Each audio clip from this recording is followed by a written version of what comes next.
몇 년 전에 일본의 그 동북부 지역에 큰 쓰나미가 덮쳐서 많은 사람들이 죽었습니다. 100년 전에도 그곳에 쓰나미가 왔다고 합니다.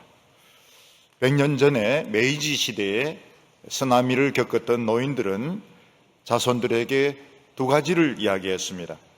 하나는 방파제를 쌓을 때는 반드시 15m 이상을 쌓아라 하는 말과, 또 산에 선을 그어가지고 이 선 밑으로는 절대로 집을 짓지 말도록 하라, 이런 말씀을 노인들이 남겼습니다. 그런데 세월이 100년 가까이 이렇게 흘러도 쓰나미가 안 오니까 사람들은 옛날 노인들의 말씀을 무시하거나 잊어버리게 되었습니다. 방파제를 15m로 이렇게 쌓으면은 너무 비용도 많이 들고 또 바다 경관을 해치기 때문에 사람들은 10m로 만들었습니다. 또 그 밑으로도 만들기도 했습니다. 그리고 밑에 쪽은 평지이기 때문에 집을 짓기도 쉽고 학교도 세우기 쉬웠습니다. 그래서 그 노인들이 선을 끈 그 훨씬 밑에 집도 건축을 하고 학교도 세우고, 특히 원전을, 큰 원전을 4개나 거기에 지었던 것입니다.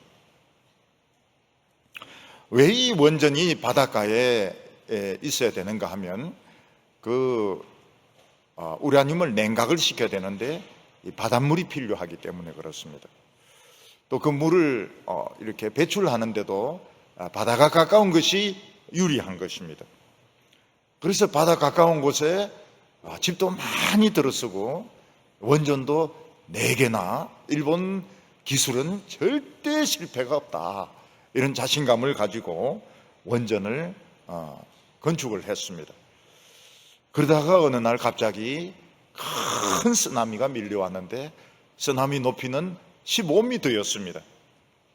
그래서 방파제를 15m 이상으로 지은 그런 도시나 그런 마을들은 사람들이 한 명도 안 죽었습니다. 그러나 10m로 지은 쪽은 다 바닷물이 들어와가지고 사람들이 많이 썰려가기도 하고 집도 다 부서지기도 했습니다. 근데 문제는 이 바닷가에 지은 원전 이 4개가 문제였습니다. 이 안에 바닷물이 들어오면서 전선이 다 끊어지게 되니까 이 냉각수를 공급을 하지 못해서 우라늄이 계속 이 온도가 올라가는 것입니다.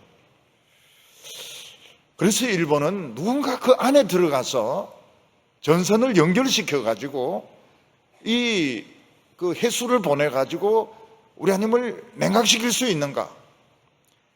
그랬더니 어떤 일본 사람들 중에는 자원하는 사람도 있었다고 합니다. 돈을 많이 주면 들어가서, 그 안에 들어가면 이제 죽는 겁니다. 안에 방사능이 꽉 차 있기 때문에 안에 들어가면 죽습니다. 죽더라도 내가 영웅이 되고 우리 자손들에게 돈을 남겨줄 수 있으니까 들어가겠다, 이런 사람이 있기는 있었다고 합니다. 그렇지만 결국은 아무도 들어가지 못하고 이 우라늄이 계속 온도가 올라가니까 결국 폭발하기 시작했습니다. 2개가 완전히 폭발이 되어버렸습니다.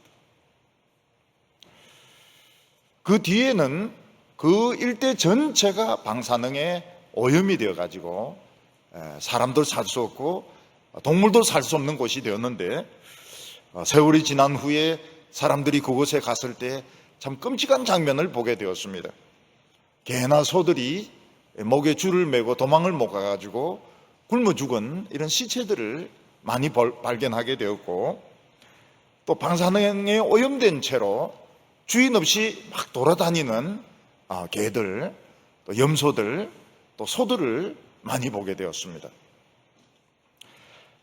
만약 우리에게 있어서 가장 소중한 것, 가장 아까운 것을 남에게 빼앗기게 된다면 우리는 그 원통함을 말로 표현할 수가 없을 것입니다. 미국의 이 영화들을 보면 테러범들이 그 핵무기를 빼앗아 가지고 막 폭발시키려고 하는 이런 영화들을 많이 보게 됩니다. 핵무기는 그 자체만 해도 엄청난 위력을 가졌을 뿐만 아니라 이걸 빼앗겨 가지고 테러범이 그 미국 사람들 향하여 쓴다면 뭐 100만 명 이상의 사람들이 죽게 되는 것입니다. 일본은 나가사키와 또 히로시마에 2차 대전 때 핵무기가 터져서 사람들이 녹아서 죽고 타서 죽고 없어져서 죽고 흔적도 없이 죽었습니다. 참 이 핵무기는 무서운 것입니다. 만약 우리가 자유를 빼앗기게 된다면 어떻게 되겠습니까? 눈알 뽑힌 삼손처럼 되어서 아주 매를 맞으면서 참 비참하게 살다가 죽을 것입니다. 만약 우리 나라를 빼앗기면 어떻게 되겠습니까? 그렇다면 전부 뭐 보트피플이 된다든지 죽임을 당한다든지 사상이나 종교를 다시 다 바꾸고 그러면서 겨우겨우 살게 될지 죽게 될지 우리가 모를 것입니다. 만약 우리가 성경을 잃어버리게 된다면 어떻게 되겠습니까? 성경이 지금 너무 흔하기 때문에 사람들은 성경을 잃어버려도 별로 대단하게 생각하지 않을 것입니다. 이스라엘 백성들에게는 언약궤가 바로 그런 것이었습니다. 제사와 언약궤가 너무 흔했습니다. 아침 저녁으로 제사를 드리지요. 안식일날 제사 드리지요. 절기가 되면 제사를 드리죠. 하나님의 언약궤는 늘 그 성전에 있죠. 그러니까 이걸 귀하게 생각하지 않았습니다. 오히려 이스라엘 백성들은 세상을 사랑했습니다. 자신의 정욕을 채우고 자신의 욕망을 채우고 돈을 버는 것을 좋아했습니다.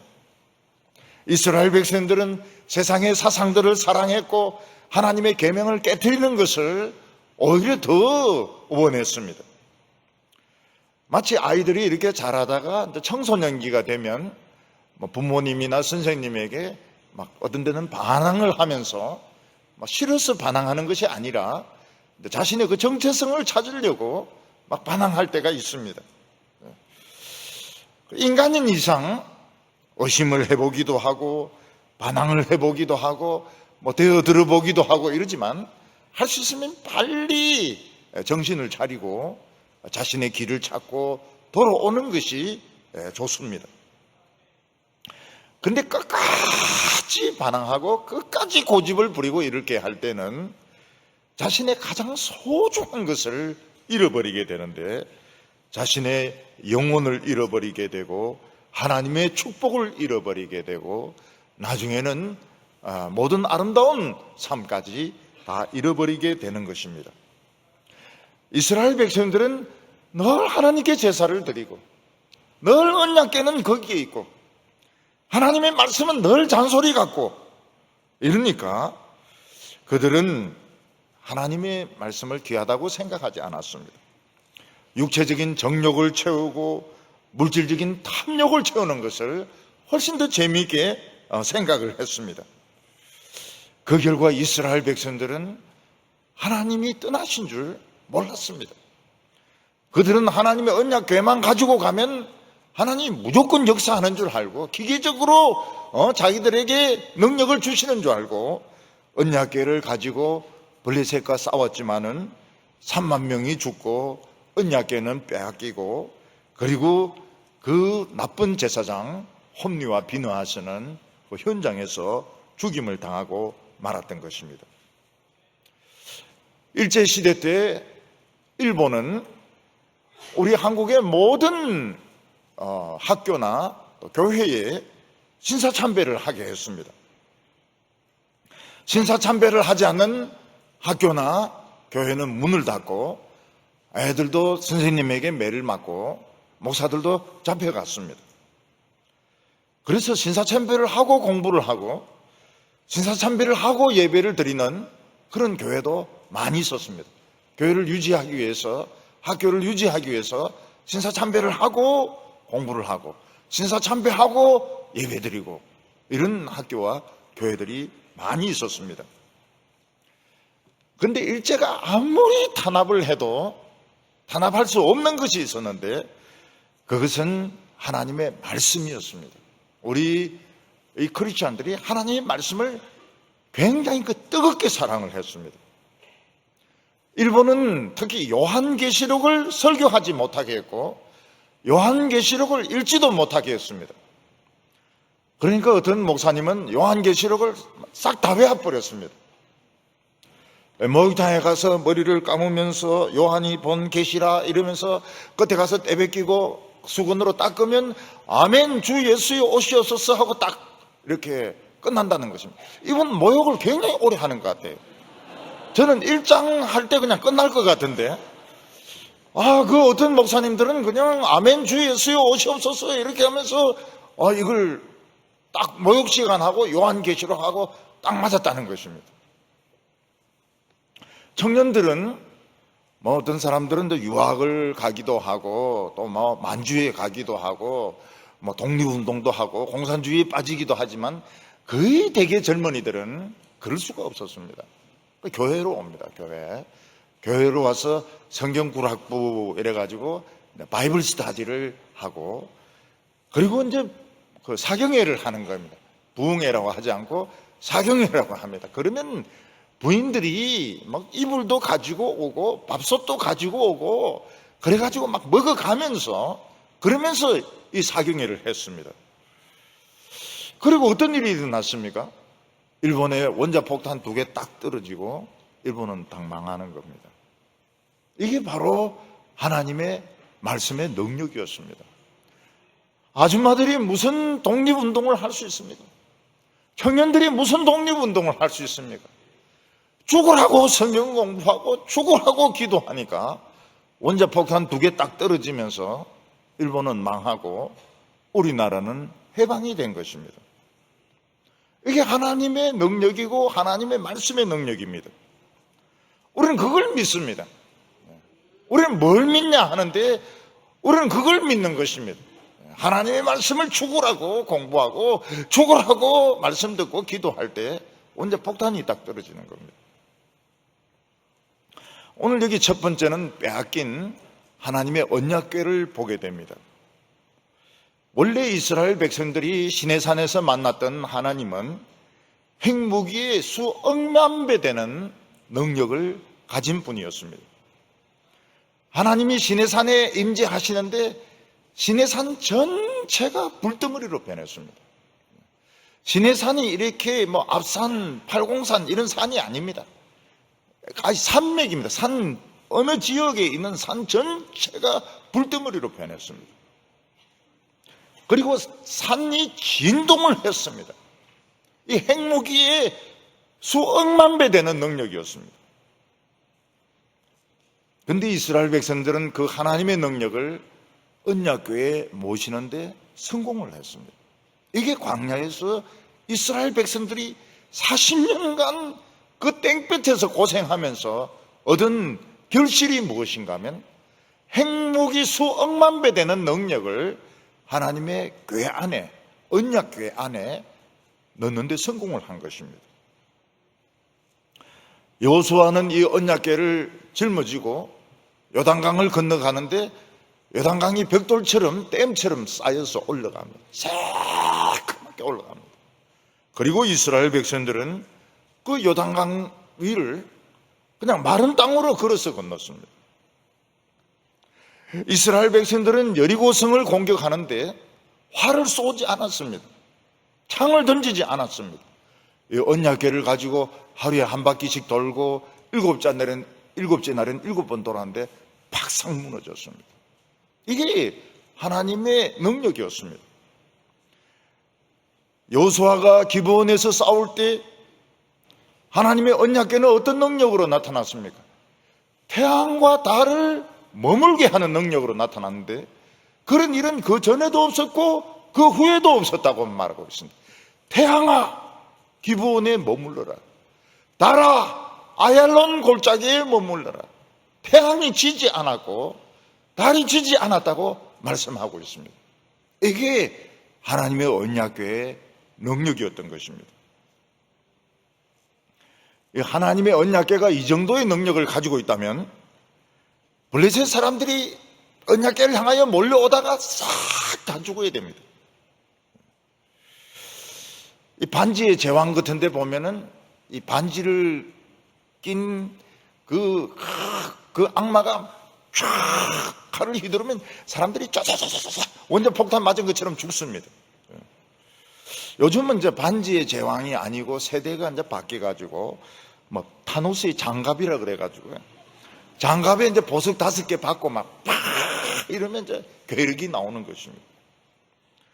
그 하나님의 언약궤가 이제 그래 돼야 되는 것입니다. 반지의 제왕처럼 그 악마가 이거 휘두르면 막 수만 명이 한꺼번에 죽어버려야 되고, 장갑 끼고 그냥 팍 펀치 치면은 그냥 한 도시가 폐허가 돼버려야 되고, 어벤져의 타노스의 장갑. 근데 이상하게 하나님의 언약궤가 죽어 있었습니다. 꼼짝을 안 해요. 하나님의 언약궤가 아무 능력을 나타내지를 못하는 것입니다. 그래서 이스라엘 백성들은 무더기로 죽습니다. 도망을 못 가가지고요. 3만 명이 죽습니다. 언약궤 자체를 뺏겨버립니다. 제사장 홈리와 비느하스도 죽습니다. 하나님의 언약궤는 이스라엘 백성들에게 전혀 도움이 되지 못했습니다. 블레셋 사람들을 한 명도 쓰러뜨리지 못했습니다. 그냥 하나님의 언약궤는 그냥 금으로 된 상자에 불과했던 것입니다. 그래서 블레셋 사람들은 이 하나님의 언약궤를 전쟁의 전리품으로 신나게 이걸 들고 자기 나라로 돌아갔습니다. 왜 하나님의 언약궤는 전혀 힘을 발휘하지 못하고 말았을까요? 거기선 이스라엘 백성들과 제사장이 하나님의 언약궤를 잠재워 버렸기 때문입니다. 이스라엘 안에서 부흥의 불이 꺼지면서 하나님의 언약궤는 잠들어 버렸기 때문입니다. 하나님의 언약궤가 아무리 능력이 있어도, 아무리 요단강을 가르고 성을 무너뜨리고 태양을 멈추는 능력이 있다 하더라도 이스라엘 백성들 가운데 부흥의 불이 꺼졌을 때는 아무런 도움이 되지 못했던 것입니다. 이것은 이스라엘 백성들의 처지와 같았습니다. 이스라엘 백성들에게는 아브라함의 언약이 있었습니다. 아브라함의 언약, 이삭의 언약, 야곱의 언약, 특히 아브라함의 언약, 축복의 언약이 있었습니다. 그런데 400년 동안 이 축복의 말씀은 잠들어 있었습니다. 그래서 이스라엘 백성들은 전부 노예가 되었습니다. 남자든지 여자든지 다 노예가 되어서 채찍에 맞고 그 뜨거운 데서 벽돌을 굽고, 심지어는 남자 아기가 태어나면 강에 던져서 죽여야 되는 그런 고통을, 정신적인 육체적인 고통을 당했던 것입니다. 모세는 애굽 사람들과 이스라엘 백성들로 모두로부터 쫓겨나서 40년 동안 미디안 광야를 방황을 하면서 돌아다닙니다. 그 모세의 의문점이 무엇입니까? 왜입니다. 왜 하나님의 말씀은 능력을 발휘하지 않는가? 왜 하나님의 축복은 축복으로 나타나지 않는가? 왜 이스라엘 백성들은 그 축복을 받고서도 노예가 돼야 되고 애들을 죽여야 되고 나도 죽을 뻔했고, 그러면서 40년을 돌아다닙니다. 40년을 돌아다니는데 그 의문이 풀리지를 않는 것입니다. 40년 만에 떨기나무 가운데서 하나님의 말씀을 듣고 그의 신을 벗었을 때 하나님의 말씀이 깨어나기 시작했습니다. 무려 430년 동안 잠들어 있었던 하나님의 말씀이 깨어나기 시작했습니다. 그래서 모세는 어떤 사람입니까? 하나님의 말씀을 깨운 사람이었습니다. 하나님의 약속의 말씀을 깨웠을 때 어떤 일이 일어나게 됩니까? 그 지팡이 하나만 가지고 강이 피가 됩니다. 개구리들이 올라오기 시작합니다. 파리가 막 그냥 무더기로 날라 불우박이 떨어지게 되고 애굽의 장자들이 죽게 되는 이런 재앙이 일어나게 되었던 것입니다.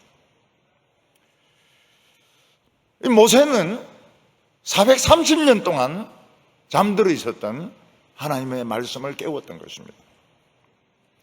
이스라엘 백성들이 참 이 루틴하다는 게 참 문제입니다. 우리에게 제일 무서운 것이 안정되는 것입니다. 성공하고 안정되는 것 굉장히 무서운 겁니다. 그때부터 사람들은 썩기 시작합니다. 간절함이 없어지게 됩니다. 이스라엘 백성들은 안정이 되면서 늘 하나님의 언약궤는 있으니까 제사는 뭐 정말 지겨울 정도로 드리니까 그들은 하나님의 말씀 잔소리라고 생각하고 제사도 그냥 형식적으로 드리고, 여러분 북한에서 박수 건성건성으로 쳤다가 죽지 않습니까? 제사를 건성건성으로 드리고 말이죠. 그걸 그리고 육체의 욕망을 채우고 물질적인 탐욕을 구하고, 그러면서 부흥이 꺼지면서 하나님의 언약궤는 잠들어 버렸던 것입니다. 하나님의 언약궤를 잠들게 만들었던 것입니다. 하나님의 언약궤는 전쟁터에 있었지만은 전혀 도움이 되지 못했습니다. 전혀 도움이 못했어요. 이스라엘 백성들은 3만 명이 죽고 언약궤는 뺏기고 제사장들은 죽임을 당했습니다. 블레셋 사람들은 하나님을 포로로 잡았다 하면서 막 굉장히 좋아했습니다. 오늘 우리들에게도 마찬가지입니다. 한국에 정말 큰 예배당들이 있습니다. 또 수많은 교인들이 있습니다. 수많은 목사들이 있습니다. 근데 하나님 말씀 늘 있으니까요. 설교가 늘 있으니까요. 성경은 너무 많으니까요. 성경은 너무 많으니까요. 안 읽는 겁니다. 안 읽는 거예요. 제가 이 영어 성경을 구입을 하다가 없는 거는 헌책도 구입을 했습니다. 외국에서 헌책을 구입했습니다. 앞장을 탁 열어보면 어떻게 됩니까? 이모가 사랑하는 조카 누구에게 탁 이런데 고맙게도 하나도 안 읽었어요. 정말 새 책으로 정말 안 읽었어요. 할머니가 사랑하는 손녀 누구에게 하나도 안 읽었어요. 너무너무 새 책이에요. 고맙게도. 그러니까 이 선물 받고는 안 읽고 그냥 처박아 놨다가 거라지 세일이라는 게 있지 않습니까? 그냥 막 팔면서 팔았던 겁니다. 팔았어요. 부흥의 불이 꺼지면서 하나님의 말씀에 대한 간절함, 소중함, 이게 꺼지면서, 부흥의 불이 꺼지면서 하나님의 말씀도 잠들고 언약궤도 잠들어 버렸던 것입니다. 블레셋 사람들은 이스라엘 백성들의 상징을 빼앗았기 때문에, 이스라엘 백성들이 정신적으로 제일 중요하게 생각하는 것을 빼앗았기 때문에 이스라엘 백성들은 이제 영구적으로 자기들의 노예가 될 것이라고 생각했습니다. 여러분, 전쟁을 할 때 부대기를 뺏기면 굉장한 치욕입니다. 구한 말에 강화도로 미국 배가 왔습니다. 강화도에서 막 싸우다가 우리 한국이 지가지고 이 수라고 쓴 그 장군기를 뺏겼습니다. 그 수거라고 하는 장군기가 어디로 갔는가 하면 미 해군 사관학교 박물관에 그게 있었습니다. 그러다가 이제 최근에 돌아왔습니다. 몇 년 전에 강화도에 이렇게 가보니까 그 수라고 하는 장군 깃발이 돌아와 있었습니다. 그 깃발이 없으면 장군이 없는 거예요. 장군이 없어요. 장군도 없는 졸개들인 것입니다. 우리나라 육군 사단 중에서 6.25 때 사단 깃발을 뺏긴 그 사단이 있습니다. 지금도 그 사단은 깃발이 없어요. 왜냐하면 북한에 있습니다. 북한에 뺏겼어요. 그래서 그 사단은 제일 먼저 북한에 만약 전쟁이 일어난다면 가서 부대의 깃발부터 뺏어와야 됩니다. 지금 깃발이 없는 사단이 있습니다. 하나님의 언약궤는 단순히 정신적인 가치만 있는 것이 아니고 실제로 하나님의 능력이 들어있는 핵무기와 같은 그런 물건이었습니다. 근데 이스라엘 백성들이 부흥의 불을 꺼버렸습니다. 세상을 따라갔습니다. 그래서 하나님의 성전에서 재물을 약탈을 했습니다. 그 안에서 성적인 범죄를 저질렀습니다. 하나님의 말씀은 희귀했다고 말을 했습니다. 그리고 언약궤는 잠들어 버렸던 것입니다. 마치 핵무기가 있는데 내관이 없는 것 같습니다. 만약 이 언약궤를 살리려고 하면 어떻게 됩니까? 한순간에 살아나지 않습니다. 모세같이 진리를 찾아서 40년을 방황할 각오를 해야 됩니다. 자신의 직장, 자신이 돈 버는 거, 명예 다 포기하고 40년을 방황할 각오를 해야 되고 그 불붙는 시내산을 들어가야 됩니다. 타죽을 각오하고 들어가야 되는 것입니다. 마틴 루터 때 로마 천주교는 온갖 탐욕으로 하나님의 말씀을 죽여놓았습니다. 성경을 라틴어로 번역을 해가지고 평신도들은 읽을 수도 없었습니다. 그리고 그 사제들도 신구약 성경을 읽지 않습니다. 발췌한 스토리만 읽고 기도문을 읽고 위인전을 읽고 이렇게 했지 성경 전체를 읽지 않았습니다. 그리고 지금 그 예술하고 신앙하고는 이게 참 묘한 반비례인 것 같아요. 지금 있는 그 엄청난 라테란 성당이나 이런 것들, 성베드로 성당, 그때 지은 겁니다. 그러니까 교황이 제일 악랄할 때 제일 위대한 예술품을 남긴 겁니다. 그래서 이게 참 아이러니입니다. 아이러니. 지금도 가가지고 사람들이 감탄하고 이런데 제일 못됐을 때, 제일 못된 방법으로 헌금을 거두었을 때, 교회가 제일 타락했을 때 그 위대한 예술품이 나왔던 겁니다. 위대한지 어쩐지는 모르겠지만요. 루트는 처음에 하나님의 말씀이 그런 능력이 있는 줄 몰랐습니다. 그냥 자기 영혼 문제를 두고 지옥에 안 가려고 고민하다가 지옥에 안 갈 수 있는 방법은 수도사가 되는 것이구나 이렇게 생각해서 수도원으로 뛰어들어갔습니다. 근데 너무 고민을 많이 하고 이러니까 그의 이제 그 선생님이 이러다가는 이 애가 미치겠구나 이렇게 해서 비텐베르크 신학교에 교수로 보내었습니다. 근데 거기서 시편을 강의하고 또 로마서를 강의하고 이러면서 이 말씀의 가치를 깨닫게 됐던 것입니다.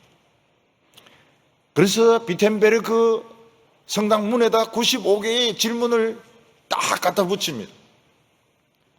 그리고 세계가 변해버렸습니다. 세계가. 전 세계가 변해버렸습니다. 그 전까지만 해도 유럽은 십자군 전쟁 해가지고 십자군 전쟁이라 쓸데없는 원래 이슬람이 그렇게 공격적이지 않았다고 그래요. 오히려 기독교인들이 예루살렘에 순례하고 이러다가 막 지치면 물도 주고 그랬다고 그럽니다. 근데 십자군 전쟁 그 악랄하게 하면서 이슬람 죽이고 이러면서 지금까지 원수가 돼 있지 않습니까? 지금까지. 그 미신에 빠져가지고 예수님의 뼈조각이다. 예수님의 십자가 멸류관. 얼마 전까지만 해도 그 노틀담 거기서 막 예수님의 십자가 막 은혜가 왔다고 자랑하고 이러는데 그게 예수님이 썼던 십자가입니까? 그게 그 어디 가시로 만드는 것이죠. 근데 이 딱 95개조를 딱 갖다 붙이고 나서 세계가 바뀝니다. 물론 막 전쟁은 일어나죠. 그렇지만 영국이 생겨나고 프랑스가 생겨나고 독일이 생겨나고 이태리가 이 현대적인 나라들이 생겨나기 시작했던 것입니다. 그리고 루터가 한 가장 위대한 공헌은 역시 성경을 이 히브리어 원문을 가지고 또 헬라어 원문을 가지고 독일어로 번역을 한 것입니다. 학문적으로 번역하지 않았습니다. 사람들이 시장에서 쓸 수 있는 그런 용어로, 부인들이 집에서 쓸 수 있는 그런 용어로 이 독일어로 불가타가 뭔가 라틴어 성경을 말하거든요. 라틴어 성경은 이 의역이 된 겁니다. 그거로 번역한 것이 아니고 헬라어, 히브리, 원래 헬라어에서 신약부터 먼저 숨어 있으면서 번역을 했습니다. 위대한 일이죠. 그리고 찬송가를 어릴 때부터 학교 다니면서 두드리 맞으면서 길거리 다니면서 찬양을 하면서 동냥을 했습니다. 근데 이제 이게 실력의 기초가 돼가지고 막 찬송가를 자기가 내주는 강한 성이요, 막 찬송가도 여러 개의 작곡을 하기도 하고요. 현대가 생겨나게 됐습니다. 종교개혁과 르네상스, 르네상스는 주로 여자 벗은 조각들 이런 것들인데, 종교개혁하고 르네상스, 여기서부터 시대가 바뀌게 되는 것입니다. 그리고 아메리카가 이제 발견이 되게 되면서 세계의 중심은 지중해에서 또 대서양으로 넘어가 버리게 됩니다. 완전히 세계가 달라져 버리게 됩니다. 루터는 이 생활비가 많이 부족했다고 합니다. 밥을 많이 먹어서 그런지 모르겠지만은 생활비가 많이 부족해가지고 집에 하수생을 두었습니다. 물론 돈 받고요. 무료 하수생이 아닙니다. 유료 하수생입니다. 돼지도 키우고. 그 모든 거를 이제 수녀 출신이었던 그 부인 카트린나가 이걸 이제 한 겁니다. 식사 때 학생들에게 많은 이야기를 들려주었습니다. 기독교적인 이야기를, 식사 시간이 굉장히 길었던 것이죠. 근데 학생들이 가만히 들어보니까 루터가 설교하는 것도 좋지만 식사 시간에 막 떠들어대는 소리가 너무 좋은 거예요. 그래서 그 학생들이 전부 다 필기를 했습니다. 루터가 떠들어대는 걸. 근데 거기는 막 욕도 들어있기도 하고, 거기 보면은 농담도 들어있기도 하고, 쓸데없는 소리도 들어있기도 하고. 근데 학생들이 이제 그걸 다 필기를 해요. 필기하지 마라 그래도 다 필기를 했습니다. 얘들아, 제발 좀 필기하지 마라 그래도 그 욕까지 당나귀 같은 녀석 이런 것까지 다 기록을 했는데, 그게 나중에 책이 되었습니다. 탁상다마라는 책이 되었습니다. 이게 이제 영국에서 번역이 되었는데, 영국에서 이 책을 쓰지 못하게 하고 전부 불태우게 했습니다. 근데 딱 한 권이 남아가지고 한 사람이 이 탁상다마 영어로 된 거 딱 한 권을 땅속에 묻었습니다. 이걸 안 태우고, 이 걸리면 죽는데 너무 아까워가지고 이거를 땅속에 이제 묻어두었습니다. 그 사람은 이제 죽었지만 나중에 이제 땅속에서 그게 나옵니다. 탁상다마라는 게 나옵니다. 그래서 그게 나중에 출판이 되게 됩니다. 한국어로 번역이 됩니다. 한국어로 번역이 됩니다. 제가 가지고 있습니다. 지금 우리 한국에 수백 권, 수천 권이 있습니다. 수천 권. 마음만 먹으면 그 가치가 그렇다는 거죠. 딱 한 권 남은 영어로 번역된 거를 땅에 파묻어둔 걸 찾아내 가지고 그게 이제 출판이 되고 번역이 되고 제 방까지 오게 된 것입니다. 루터의 가장 위대한 업적이 무엇인가? 수천 년 동안 잠들어 있었던 성경을 깨운 것입니다. 성경을 깨운 것입니다. 1500년 동안, 1500년이라고 다 말할 수는 없지만 중간에 어거스틴 같은 사람도 있고 터툴리아누스 같은 이런 학자들도 있었고 이렇지만은 거의 1000년 동안 잠들어 있었던 성경을 깨워가지고 현대라는 세계를 만든 것입니다. 그 독일어가 만들어지게 됩니다. 그전엔 독일어라고 하는 것이 없었어요. 루터가 성경을 만들면서 독일어라고 하는 것이 만들어지게 되고, 거기서 영향을 받아서 셰익스피어가 이 희곡을 쓰게 되는데 영어라고 하는 것이 만들어지게 됩니다. 영어라고 하는 것이. 셰익스피어는 성경 이야기도 나오고 그리스 신화 이야기도 나오고 좀 음란한 그런 이야기도 나오고 짬뽕입니다. 짬뽕입니다. 근데 사람들이 막 셰익스피어 막 이렇게 막 이야기하는 이유는 뭔가 하면 역시 셰익스피어를 통해서 영어라고 하는 것이 만들어졌기 때문에 그렇게 이제 셰익스피어를 대단하게 생각을 하는 것입니다. 이스라엘 백성들에게 있어서 중요한 것은 하나님의 말씀을 잠들지 않도록 하는 것인데, 여러분들 수험생들 있으면 좀 깨워야 되거든요. 수험생들. 근데 막 자라 이러면 떨어져 버리는 거라. 깨가지고 드보라야 깰지어다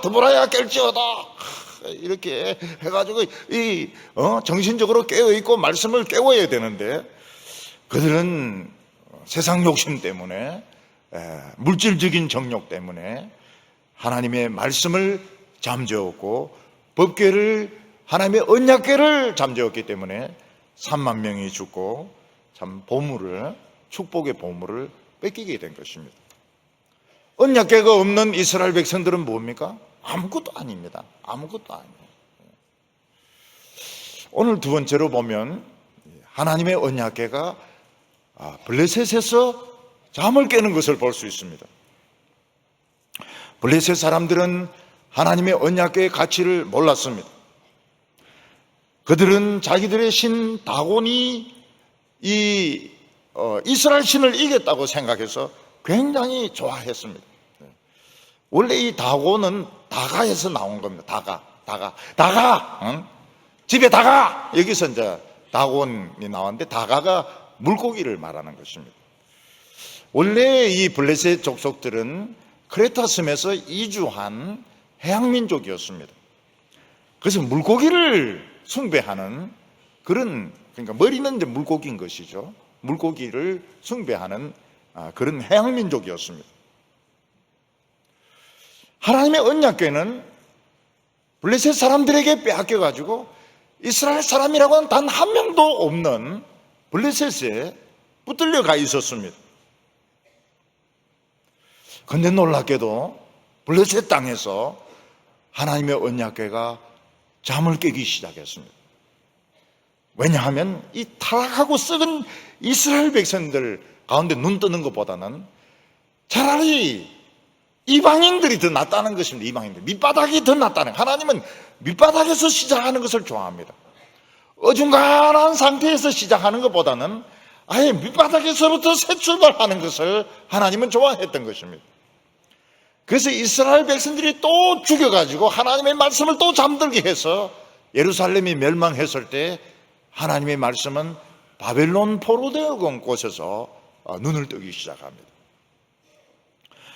오늘 5장 2절과 3절 보면 블레셋 사람들이 하나님의 궤를 가지고 다곤 신전에 들어가서 다곤 곁에 두었더니 아스돗 사람들이 이튿날 일찍이 들어가 본즉 다곤이 여호와의 궤 앞에 엎드러져 그 얼굴이 땅에 닿았는지라 그들이 다곤을 일으켜 다시 그곳에 세웠더니, 사람들은 나무나 돌은 아무것도 아니지만 거기에 어떤 부채라든지 어떤 신상을 새겨 놓으면 뭔가 복을 준다고 생각을 합니다. 그래서 어떤 사람들은 돌로 만든 상에 합장을 하고 절을 하기도 하고, 어떤 사람은 이런 가설선 바위에 합격을 하게 해달라고, 우리 손자 대학교 붙게 해달라고 막 빌기도 합니다. 실제로는 아무것도 아닌데 그 바위에 그래 가 쓰고 있으니까 비는 덜 맞겠네. 그렇지만 아무것도 아닌데,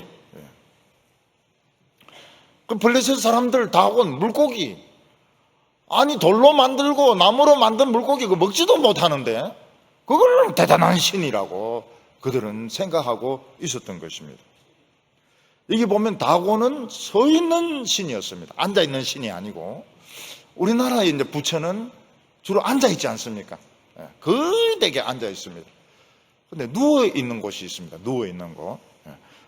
너무 오래 앉아 있으니까, 한 1000년 앉아 있으니까 힘들어가지고 누워 있는 와불이 있습니다. 와불. 전라도에 가보니까 와불이 있어요. 너무 힘들어가지고 누워 있더라고요. 누워. 그래서 그냥 계속 누워 있도록 해줬습니다. 우리나라 이 와불이 몇 개 있는 것 같아요. 누워 있는. 전라북도 어딘데? 전라북도. 옛날에 막 절 이름까지 다 외워놨는데, 이제는 막, 부처도 그냥 누워 있고, 나도 누워 있고 이러니까 이름 다 잊어먹어버렸어요. 다곤은 이제 서 있습니다. 박력 있죠. 탁 서가지고 굉장히 컸던 것 같아요. 앞뒤도 막 두껍고 굉장히 큰 신상이었던 것 같습니다.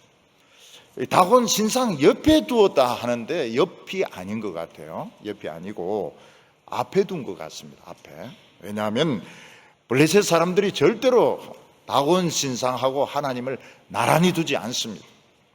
그들은 하나님이 포로기 때문에 다곤 신상 앞에 두어서 다곤이 이제 내려보도록 이렇게 두었던 것 같습니다.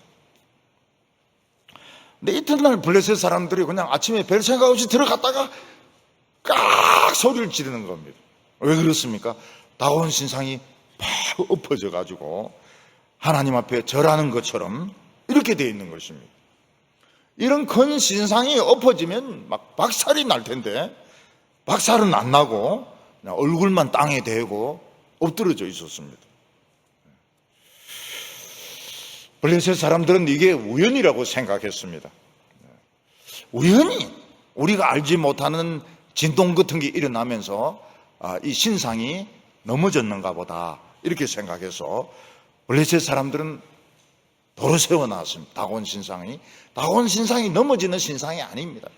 굉장히 크고 뚱뚱하고 밑에도 뭐 널찍하게 되어 있기 때문에 넘어지는 신상이 아닌데 우리가 알지 못하는 어떤 진동이 일어나면서 이 신이 넘어졌는가 봐. 참 우리 다곤에게 참 죄송하다. 우리 다곤에게 참 우리 신을 넘어지게 만들다니 엄청나게 잘못된 짓을 했구나. 그런 마음을, 미안한 마음을 가졌던 것입니다. 그래서 그들은 다곤 신상을 원래 위치로 이렇게 다시 세워 놓았습니다. 근데 그 다음날 그들은 이제 일찍 간 것이죠. 왜냐하면 어제 엎어져 있었으니까 오늘도 엎어져 있을까 싶어서 갔는데 진짜 기절할 일이 일어났던 겁니다. 정말 처음 들어간 사람 막 비명을 질렀을 것입니다. 그게 무엇인가 하면 엎어져 있을 뿐만 아니라 목하고 손목이 잘려가지고 누군가가 이 문설주 거기 그 문 넘어가는 거기에 옮겨 놓았던 것입니다. 4절에 그 이튿날 아침에 그들이 일찍 일어나 본즉 다곤이 여호와의 궤 앞에서 엎드러져 얼굴이 땅에 닿았고 그 머리와 손목은 끊어져 문지방에 있고 다곤의 몸뚱이만 남았더라. 그 다음날 가보니까 또 엎어져 있는 거예요. 근데 그냥 엎어져 있는 정도가 아니고 목이 잘려져 있고 손목이 잘려져 가지고 문지방에 누군가 의도적으로 옮겨 놓은 것입니다. 의도적으로 옮겨 놨어요. 누군지는 모르겠지만은 몸뚱이만 탁 엎어져 있고 손목하고 머리는 문지방에 거기 이제 놓여 있었던 것입니다. 그때 이제 비로소 블레셋 사람들은 이 궤가 보통 궤가 아니고 살아있다는 것을 느끼기 시작했습니다. 하나님의 언약궤는 놀랍게도 블레셋 땅에서 살아나기 시작했던 것입니다. 하나님께서는 이 물고기 이 신상이 네가 어떻게 감히 하나님을 쳐다볼 수 있느냐, 엎드려. 그래서 첫날에는 팍 쓰러뜨려 가지고 밤새도록 엎드려 있게 만들고 그 다음 날에는 아예 머리도 베고 두 손목도 베어 가지고 문지방에 올려놔 가지고 밟고 다니라. 이 봐라, 이 머리 속에 뭐가 들어있냐, 아무것도 든 게 없잖아. 이 손이, 이 손목대기가 이 무엇을 할 수 있느냐. 이 밟고 다닐 것밖에 안 된다. 그런 뜻으로 하나님께서는 문지방에 이거를 갖다 놓으셨던 것입니다. 일본의 그 도다이지샤라고, 도다이지샤, 동대사라고, 도다이지샤라는 큰 절이 있습니다. 나라에 가면 도다이지샤라는 큰 절이 있습니다. 그 안에 부처가 그건 앉아 있습니다. 너무 커가지고 앉아 있습니다. 그런데 손바닥에 어른 16명이 앉을 수 있습니다. 얼마나 손바닥이 큰지 몰라요. 그리고 귀가 어른 2명입니다. 어른 2명. 귀 길이가 어른 2명의 길입니다. 일본 사람들은 부처를 그렇게 크게 만듭니다. 그러니까 그 부처가 집 안에 있으니까 절이 얼마나 큰지 몰라요. 굉장히 커요. 그게 백제 기술이라고 하는 겁니다. 백제. 우리나라 백제가 그걸 가르쳐 줬다고 합니다. 그 큰 청동상. 손바닥만 해도 어른 16명이 앉을 수 있는 그런 부처상을 만들어 놨어요. 재미없어요. 별로 재미없어요. 도자이지사에서 유명한 것은 버리장머리는 하나도 없는 사슴입니다. 이게 왜 그래 버리장머리가 없는가 하면 좀 사람들이 좀 때리고 이래야 되는데 그냥 키워놓으니까 사람들이 쭉 서서 사진 찍으면 한 마리씩 들어와 자기들도 사진 찍어요. 고개 이래 내밀어가지고. 그리고 과자봉다리 들고 가면 어느새 쫓아가서 탁 뺏어갑니다. 과자봉다리를 탁 뺏어가요. 진짜 일본 사슴 버리장머리가 없어요. 그리고 여성들이 하얀 원피스 입고 코로 막 비벼가지고 코기름 그 굉장하지 않습니까? 우리 어릴 때 코기름 막 이래 해가지고 그냥 그 얼룩이 지도록 이래 만듭니다. 그래도 아무도 안 때려요. 이 가마쿠라라고 하는데 가면요, 가마쿠라 막부가 있었습니다. 옛날에 가마쿠라가 보면 청동상이 얼마나 큰지 그 안이 방입니다. 앉아 있는 그 안이 방입니다. 방, 청동 안이. 거기 이제 촛불 켜놓고 막 돈도 던지기도 하고 뭐 빌기도 하고 이렇게. 일본 사람들은 집이나 뭐 어디든지 가도 이 그 사당이, 조그만 사당이 다 있습니다. 그래서 학교에 갈 때 또 이 회사에 갈 때 그 합장을 하고 인사절을 박수 탁탁 치고 2번 치고 절을 하고 갑니다. 일본 사람들이. 그리고 절에 가면 그 들어가는데 이 불이 연기가 올라오거든요. 그 애인끼리 막 연기를 막 이렇게 해줍니다. 연기를. 우리 같으면 그 얼마나 싫어요. 연기를 막 애인에게 막 퍼부어 줍니다. 악기를 쫓는다고. 그런 우상숭배의 민족을 참 하나님이 지금까지 사랑하고 있는데 그걸 깨닫지 못하고 있어요. 일본 사람들이 얼마나 못됐습니까? 얼마나 못됐어요. 대동아 전쟁 때 얼마나 지독했습니까? 일본 사람들 진짜 지독했거든요. 정말 지독하게 사람들 많이 죽였거든요. 중국 사람들 많이 죽이고. 그 중국은 배상하지만 한국은 왜 배상하지 않는가 하면 내선 일체래가 우리는 일본이라는 거예요. 일본. 우리는 일본이기 때문에 배상 안 한다는 거예요. 절대로 그 참 그렇게 많은 사람들을 죽이게 만들고 자기들도 죽고, 그 일본 사람들을 하나님이 사랑하십니다. 그래서 세계 경제 지금 뭐 2위, 3위 이래 되지 않습니까? 하나님이 그런 우상 숭배를 해도 하나님이 사랑해 주시는데 그걸 자신들은 몰라요.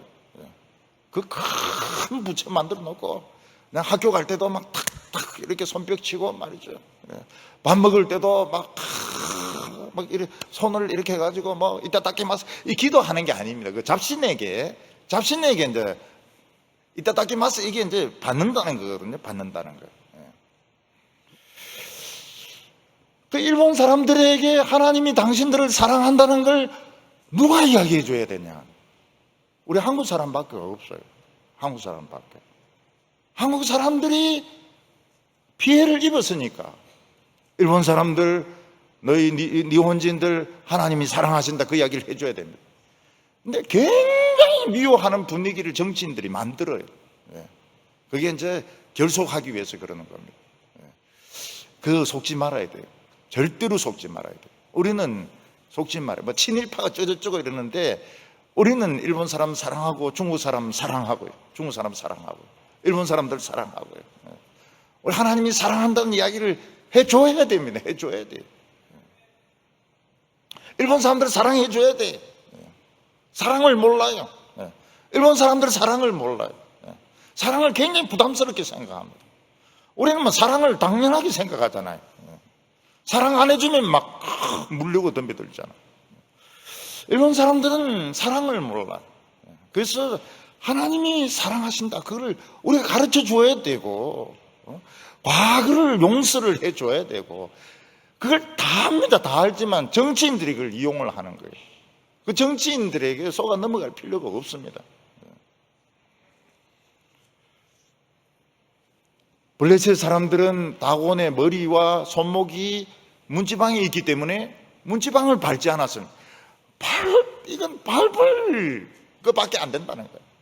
이 다곤의 이 머리, 손목, 이거 다 밟고 다녀야 된다는 거예요. 그 밟아야 그들이 참 무상해서 해방이 될 수가 있는데, 그들은 오히려 더 문지방을 안 밟으려고 뛰어넘었다는 것입니다. 하나님은 밟으라, 밟으라고 그 문지방에 그거 갖다 놓은 건데 오히려 문지방을 안 밟고 뛰어넘는 것입니다. 우리 어렸을 때 문지방에 앉아있거나 밟고 이렇게 하면 보기는 안 좋아요. 보기는 안 좋아가지고 어머니들이 막 야단하셨으면 그거 앉지 말라고. 문지방에 앉으면 엉덩이에 종기 난다 이러면서. 보기 안 좋긴 안 좋아요. 방바닥에 이렇게 앉아야지. 아버지가 제일 우리 하는 거 싫은 거 다리 떠는 거. 다리 덜덜덜 떠는 거. 다리 떨면 복 나간다 이러면서. 어머니는 그 문지방에 앉지 마라, 엉덩이에 종기 난다 이러면, 그 다 거짓말이거든요. 다 거짓말이고 우상숭배고 블레셋 사고방식이거든요. 앉으세요. 그냥 문지방에 앉으시고 밟으시고 다리 떠시고. 다리 떠는 게 얼마나 기분이 좋다고 그래요. 좀 품위가 없어서 그러죠. 이 떠는 거 얼마나 좋다고 그래요. 저도 이 강대상에 앉아 다리 떨거든. 성간에 못 보는 틈을 타가.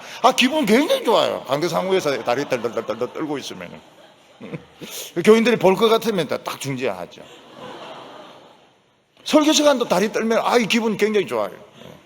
안 보여요. 이거 딱 철벽으로 남산 위에 소나무같이 딱 세워가지고. 저는 처음 왔을 때 이게 어디까지 간 줄 알죠? 저 밑에까지 갔습니다. 저 밑에까지.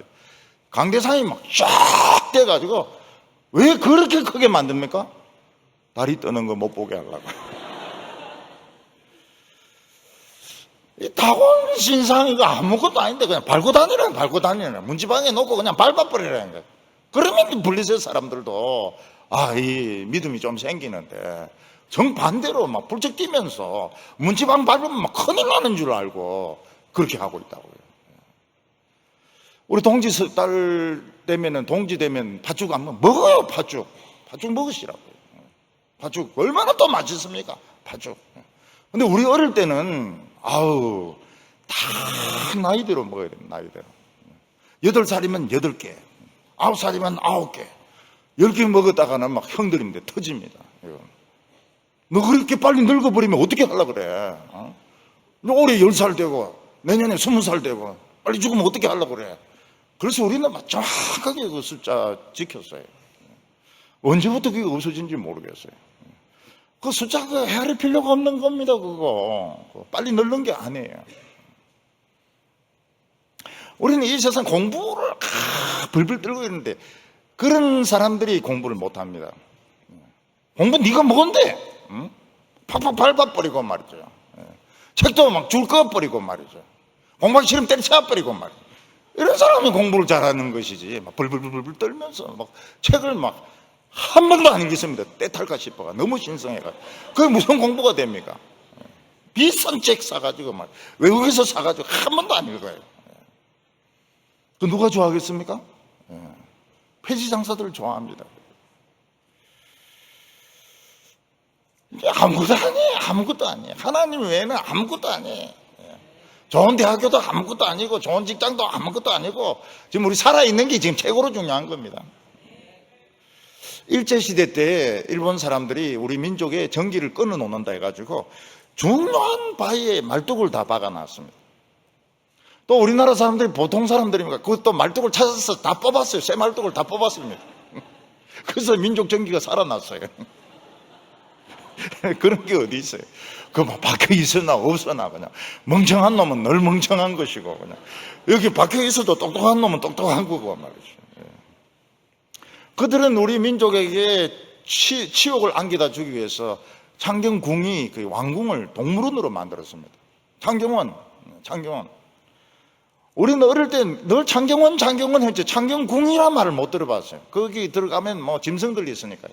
그 일본 사람들이 잘해주는 것처럼 해놓고 너희들은 짐승이다 이게 너희 조생징은 짐승들이라는 거예요. 재미만 있더만 그거 가니까 재미만 그 벚나무 야사쿠라 밤 그 벚나무 그 사람들 막 보트 타고 말이죠 놀고 막 그렇게 했거든요. 민족 전기를 끊어 놓으려고 비원 넘어가는 그 산에 막 길을 내버렸어요. 비원 창덕궁인가 뭐 그 비원 넘어갔는데 길을 내버렸어요. 길을 내든 안 되든 멍청한 놈은 멍청한 것이고 똑똑한 놈은 똑똑한 것이고 애들 고3 학생들 말이죠. 머리 백구치도 공부 잘하는 놈은 잘하고 말이죠. 머리 장발해도 공부 잘하는 놈은 잘하고 그 어떻게 할 수가 없어요. 그거를. 최근에 어느 대통령 묘소에 쇠말뚝이 뭐 1000몇백 개가 발견됐다는 것입니다. 아, 대통령 굉장히 머리가 아플 것 같아요. 그냥 묘소에 대놓고 막 자청용 우백호 거기에 막 셀이 막 그냥 말뚝을 1000몇백 개 박아놨으니까요. 자손들 다 망해라고. 지 돈만 손해봤어요, 그거. 쇠말뚝 그것도 1, 2원 하지 않을 텐데 말이죠. 근데 거기에 막 제일 지금 관심을 가지고 있는 사람들이 있다는 거예요. 지금 쇠말뚝에 제일 관심을 가지고 있는 사람 누구냐? 전부 역술인 점쟁이들이 그렇게 관심을 가지고 있다 그래요. 아, 쇠말뚝이 있든지 말든지 그냥 뽑든지 말든지 기분은 별로 안 좋죠. 일본이 이제 생기기를 용같이 생겼다 그래요. 용같이. 근데 일본은 이제 전 섬을 그 JR로 일본 JR이 그 고속철도입니다. 그걸로 연결 다 시켰거든요. 근데 일본이 제일 이제 주저했던 것이 맨 북쪽에 있는 홋카이도 거기를 이제 연결시키는 게 이게 이제 그 용목에 해당되는데 거기에 철도를 넣으면은 용이 목이 막혀서 죽는 거 아닌가? 용이 지식사한다 이래가지고 막 찬성하고 반대하고 막 그래가지고 결국은 그 철도를 뚫었다 그래요. 아, 그런 일본이 지금 경제대국이라는 것은 참 이해가 안 되죠. 용이 숨 막힌다 이래가지고 철도를 뚫리 안 뚫리 이렇게 하고 쇠말뚝을 박아가지고 민족의 전기를 없앤다고. 그래서 우리가 좀 팀이한 것 같아요. 쇠말뚝을 들 뽑은 것 같아요. 참 하나님 불쌍히 일본을 참 불쌍히 여겨야 돼요. 하나님 일본을 불쌍히 여기십니다.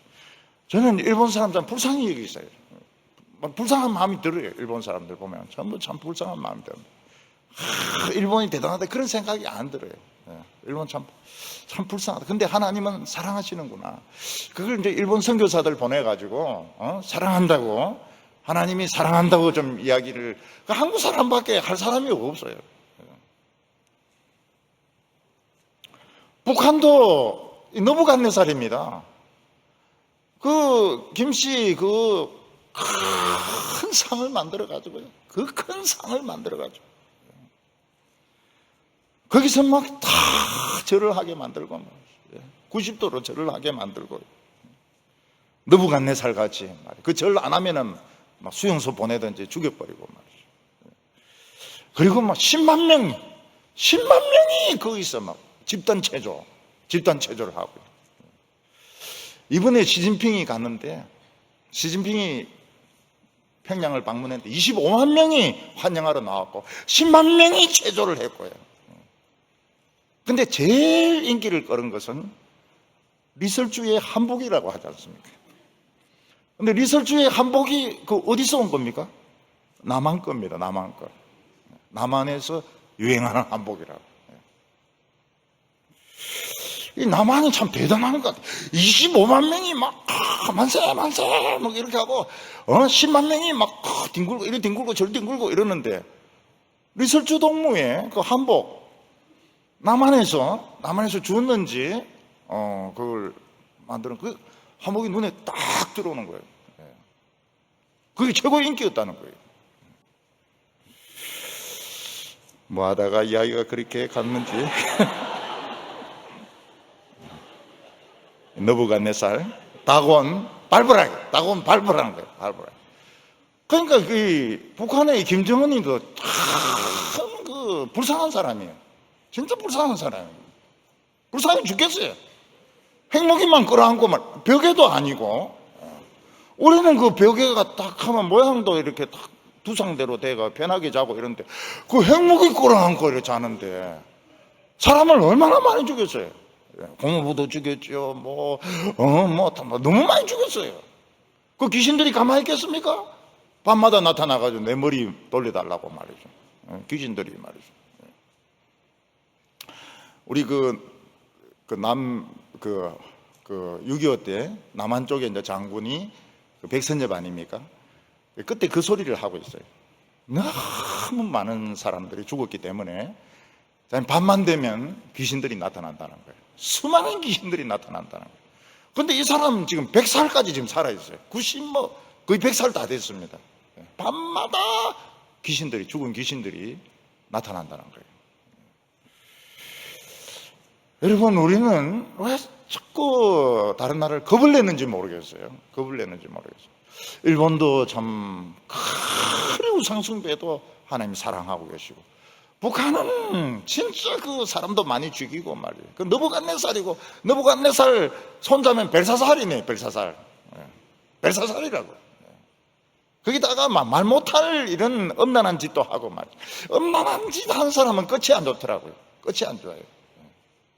전부 끝이 안 좋아요. 엄난한 짓을 한 사람은 끝이 안 좋아요. 그걸 왜 우리 하나님의 백성들이 겁을 먹냐는 거예요. 겁을 먹냐고. 참 불쌍한데.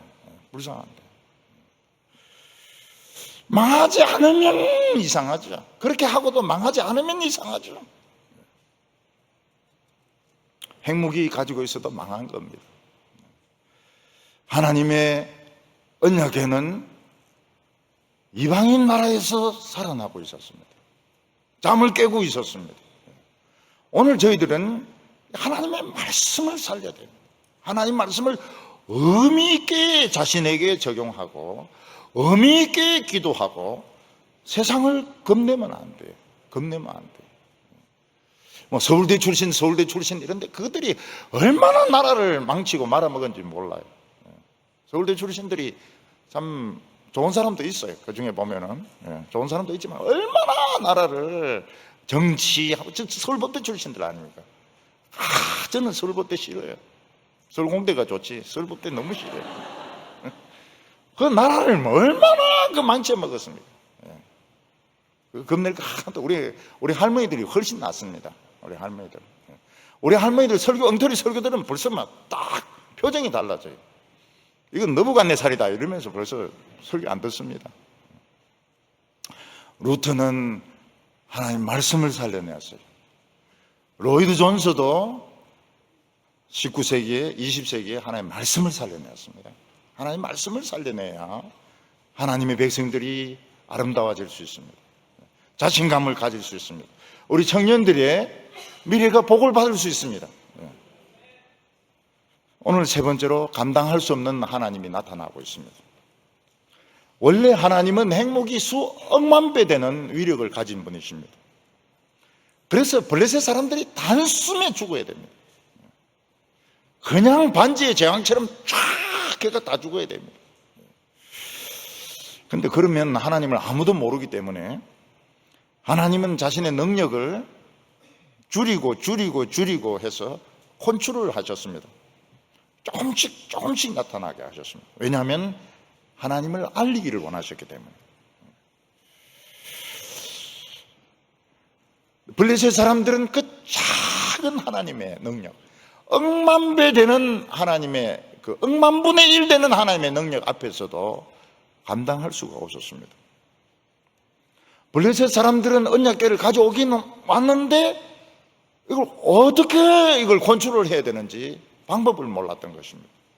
그래서 속수무책으로 죽습니다.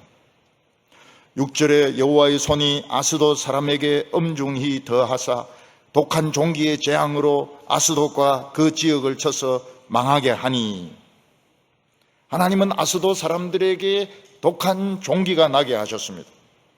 얼굴과 몸과 손에 물집이 생기고, 그리고 고름이 생기고, 그리고 막 부풀어 오르면서 너무너무 고통스러웠던 것입니다. 그리고 많이 죽었습니다. 이게 대상포진이었는지 또 발진티부스였는지 아니면 또 다른 병이었는지 알 수 없지만은 온 얼굴과 손과 몸에 물집이었습니다. 물집과 고름이었습니다. 고름이 질질 흘러내리는데 너무너무 아팠습니다. 그리고 사람들이 많이 죽었습니다. 망해버렸습니다. 하나님의 언약궤를 가지고 오는 바람에 얼굴이 망했습니다. 몸이 망했습니다. 자녀들이 망했습니다. 7절에 아스돗 사람이 이를 보고 이르되 여호와의 신의 궤를 우리와 함께 있지 못하게 할지라 그의 손이 우리와 우리 신 다곤을 친다 하고, 이때 블레셋 사람들이 깨닫기 시작했습니다. 하나님의 궤를 가져온 것이 큰 잘못이었다는 것입니다. 우리가 하나님의 궤를 건드리면 안 되는데 그걸 건드렸다는 것, 그걸 가져왔던 것이 큰 잘못이라는 것을 깨닫기 시작했습니다. 우리는 가끔 판도라의 상자 뚜껑을 열었다 이런 말을 합니다. 그 안에 재앙이 가득 차 있는데 겁을 안 내고 판도라 뚜껑을 연 겁니다. 재앙이 막 그냥 다 나와버렸어요. 감당이 안 되고 수습이 안 돼. 도로 넣을 수가 없는 것입니다. 우리나라도 이 판도라의 상자를 넣어가지고요, 지금 수습이 안 됩니다. 수습이 안 돼요. 우리나라 지금 정치, 이게 지금 판도라 상자를 열어놓은 겁니다. 노조도 판도라 상자를 열어놓은 것입니다. 북한도 이 핵 문제에, 이 핵을 가진다고 하는 것은 좀 생각을 해야 됩니다. 우리도 핵 가지면은 바로 경제 제재가 들어옵니다.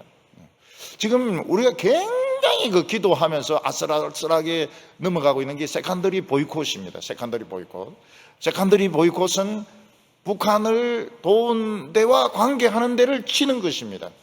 그런데 우리가 석탄도 사기도 하고요, 또 뭐 쌀도 보내기도 하고요. 이 세컨더리 보이콧에 걸릴 가능성이, 그러면 은행 망합니다. 은행 완전히 망합니다. 중국의 큰 은행 3개 중에서 하나가 망해버렸습니다. 그러니까 이 세컨더리 보이콧에 우리 지금 노리고 있습니다. 지금 안 그래도. 근데 우리를 지금 치지 않으려고 지금 트럼프는 지금 막 건질건질해요. 건질건질한데 위험성이 굉장히 높습니다. 저 딴 데서 기름 팔다가 걸린 사진들 다 가지고 있거든요. 판도라의 이 뚜껑을 열은 겁니다. 열은 거예요. 아스돗 사람들이 참 이해가 안 됐던 것은, 자기들에게는 이 언약궤가 온지, 하나님의 궤가 온지 얼마 안 됐는데도 자기들은 막 물집이 생기고 다 죽는데 이스라엘 백성들은 수백 년간 괜찮았다는 거예요. 그러니까 이해가 안 되는 게 이스라엘이 얼마나 지독하냐는 거예요. 하나님의 백성들이 얼마나 지독하느냐는 것입니다. 아스돗 사람들은 처음에는 하나님의 궤를 검으로 댔잖아요. 뺏어와서 참 좋다 그랬는데 이게 판도라의 상자라는 걸 알게 되었습니다. 이걸 가져와서는 안 된다는 걸 알게 되었습니다. 그래서 가드라는 도시에 보냈는데, 그냥 보낸 게 아니고 제사장들이 다 모여가지고 막 점을 쳤습니다. 그러면서 어디에 가면은 우리 블레셋이 제일 안전할 수 있느냐, 점을 쳐보니까 가드가 나온 것입니다. 근데 가드에 보냈는데 더 심한 결과가 나왔습니다. 8절에 이에 사람을 보내어 블레셋 사람의 모든 방백을 모으고 이르되 이스라엘의 신의 궤를 어찌하랴 하니 가드로 옮겨가라 하므로 이스라엘 신의 궤를 옮겨갔더니 그것이 옮겨간 후에 여호와의 손이 심히 큰 환난을 그 성읍에 더하사 성읍 사람들의 큰 자와 작은 자를 다 쳐서 독한 종기가 나게 하신지라. 블레셋 사람들은 나름대로 이 제사장들의 카운셀링을 받고 점을 쳐가지고 주문도 외우고 이래가지고 가드로 옮겼는데 그거는 큰 실수였습니다. 여호와의 궤를 감당할 수가 없었던 것입니다. 큰 자나 작은 자나 전부 종기가 나고요, 고름이 나고 막 아파서 죽으려고 하고 죽는 사람들이 굉장히 많았던 것입니다. 그리고 또 하나가 뭔가 하면 쥐가 엄청나게 번식을 한 겁니다. 사람들은 쥐가 패스트를 옮겼을 거다 이러는데 그때는 그런 지식이 없었습니다. 쥐하고 패스트를 연결시킬 수 있는 지식이 없었어요. 이때는 그냥 쥐가 엄청 번식을 했던 겁니다. 결국 블레셋 가드에 나타나는 재앙은 두 종류입니다. 하나는 뭔가 하면 애굽에 나타났던 재앙 10개 중에 1개입니다. 1개. 1개. 독종. 그 종기가 나는 거 하나. 그리고 쥐가 엄청 많아져가 곡식을 다 깔아먹는 것입니다. 이제 가드 사람들이 깨달은 것이 뭔가 하면 하나님의 궤가 여기 있으면 자기들 전멸한다는 걸 알게 되었습니다. 그래서 이제는 그냥 에그론이라는 도시에 그냥 무조건 보내버렸습니다. 에그론 사람들은 궤가 오는 걸 보고 막 소리를 질러, 우리를 죽이려고 하나님의 궤를 보낸다고 막 소리를 질렀는데 그 에글론 사람들도 많이 죽었습니다. 쥐가 엄청나게 많이 번식을 했던 것입니다. 블레셋 사람들이 깨달은 것이 무엇입니까? 하나님의 궤는 감당할 수가 없다는 겁니다. 아무도 감당할 수 없다.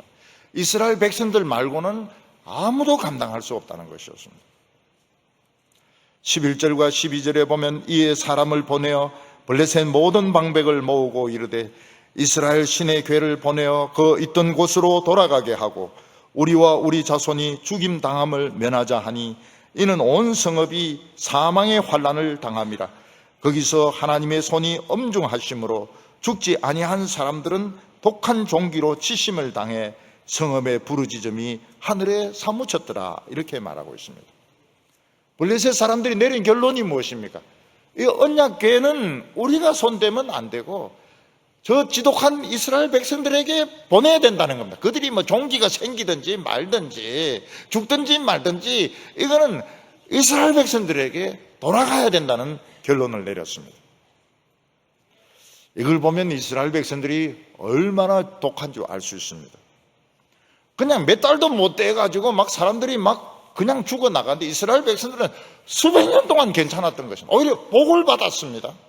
단지 그들이 성전을 더럽히고 그 안에서 물질적인 욕심을 가지고 하나님을 업신여기기 전까지는 그들은 아무 문제가 없었습니다. 그들은 복을 받았습니다. 적이 공격을 하지 못했던 것입니다. 여러분, 사람이 얼마나 지독한가 하면요, 사람이 피우는 그 담배를 주인한테 주면 어떻게 됩니까? 적사해버립니다. 뭐 이런 독한 가스가 다 있느냐 이러면 죽어버려요. 사람들이 막 술 마신데 그 술을 개인데 주면 어떻게 되겠습니까? 개가 춤을 추겠습니까? 죽습니다. 죽어요.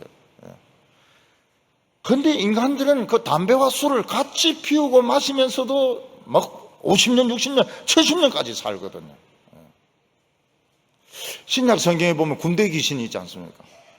그 사람 안에 귀신이 막 한 2천 마리가 들어가 있습니다. 물론 미쳤죠. 미치고 막 발광을 하고 이러지만 살아있어요. 근데 이 귀신이 돼지떼에 들어가니까 2천 마리가 적시 미쳐가지고 호수에 뛰어들어가 다 죽어버리는 겁니다. 돼지 2천 마리보다 이 인간, 미친 인간, 이게 더 지독한 게 더 강한 거예요. 우리가 믿는 하나님은 위대한 하나님입니다. 하나님을 믿는 사람들만이 하나님을 감당할 수 있습니다. 우리가 성경을 버리고 예배를 더럽히는 순간 세상은 다 망합니다.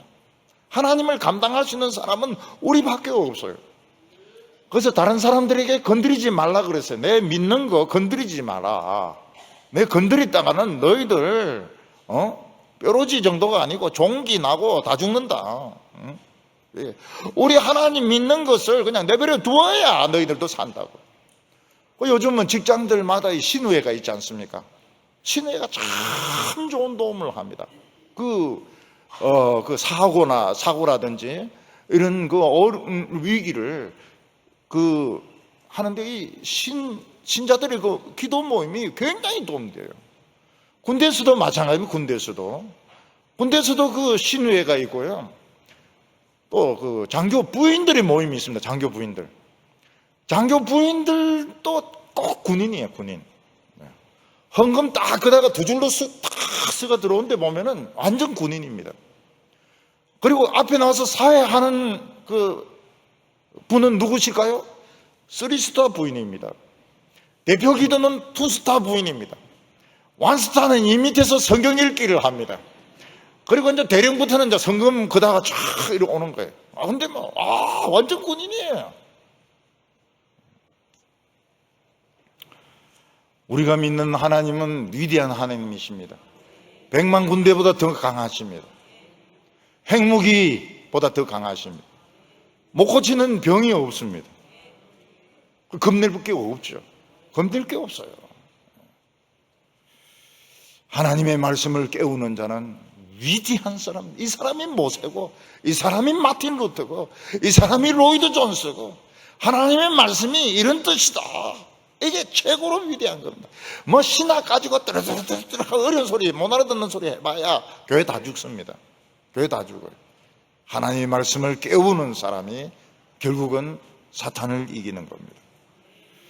우리가 하나님의 말씀을 버리고, 우리가 하나님의 말씀을 팽개치고 예배를 우습게 하고 이러는 순간 세상은 다 죽습니다.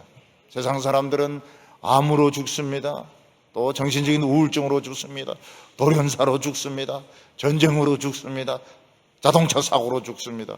암으로 죽습니다. 우리밖에 하나님을 감당할 자가 없습니다. 부족해도 우리만이 하나님을 감당할 수 있습니다. 오늘도 하나님을 가까이 하시기 바랍니다. 우리 성도들은 대단한 사람들입니다.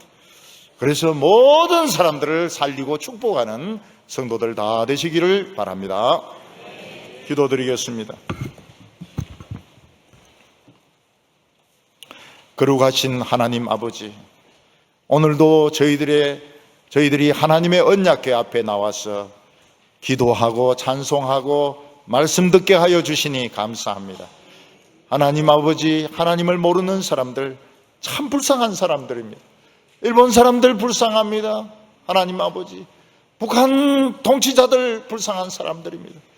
또 중국에 많은 크리스찬들이 막 생기고 있습니다. 하나님 아버지, 우리가 왜 그들을 두려워해야 됩니까? 왜 우리가 정치인들의 그 농간에 넘어가야 됩니까? 하나님 아버지, 하나님께서 모든 사람들을 사랑한다는 것을 우리가 말할 수 있게 하여 주시고, 돈의 노예가 되지 않게 하여 주시고, 육체의 정욕의 노예가 되지 않게 하여 주시고, 하나님의 말씀을 깨우는 우리 성도들 되게 하여 주시옵소서. 오늘도 기도하면서 우리의 마음이 시원해지게 하여 주시고, 하나님의 응답을 믿게 하여 주시고, 인간을 겁내지 말게 하여 주시옵소서. 예수님의 이름으로 기도하옵나이다.